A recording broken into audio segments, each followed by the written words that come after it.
Now, I'm of the opinion that you take 100 people, either from any demographic or completely random, you're going to find on one end a couple of real evil arseholes, on the other end a couple of magnanimous saints, and everybody else falls somewhere in between. So I don't want any Americans seeing this today to think I'm criticizing you personally. Most of the Americans I know fall into my criteria for great people.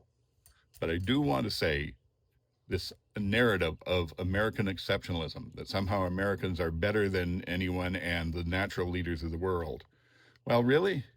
Because to me, a leader has concern for who and what they lead. It's not all about the leader themselves.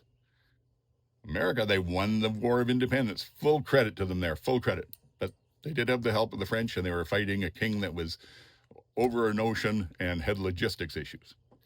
Once they got that territory, did they, again, bring in a lot of people to grow together so that everyone prospered, that it was a better world for them having it? Nope.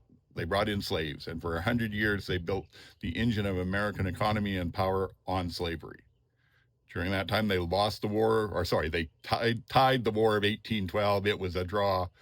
They fought the Mexican-American Wars against a largely ineffective and corrupt Mexican army and got all the territory in the American Southwest. Again, did they partner with the people there? Did they grow? Did everybody benefit and prosper? No. The indigenous population was already decimated, and they killed off another 60 to 70% of them. Took all that resources, all that potential power for themselves, and used it to become a world power. But World War I, they were 2 years late getting in and only came in because they stood to lose money they had lent the Allies. World War II, 2 years late getting in, only because the Japanese attacked. Korea, a standstill.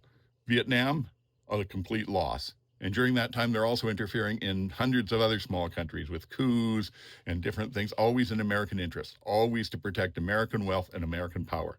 So that to me isn't exceptionalism. That isn't leadership. That's just greed and, frankly, a little bit evil. To me, if American exceptionalism was a true thing, they would have led the world to a better place.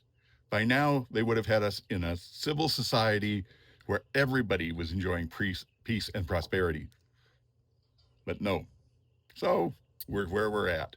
And I'll let you in on a little secret. Us quiet, apologetic Canadians, we think we're a little bit better than you.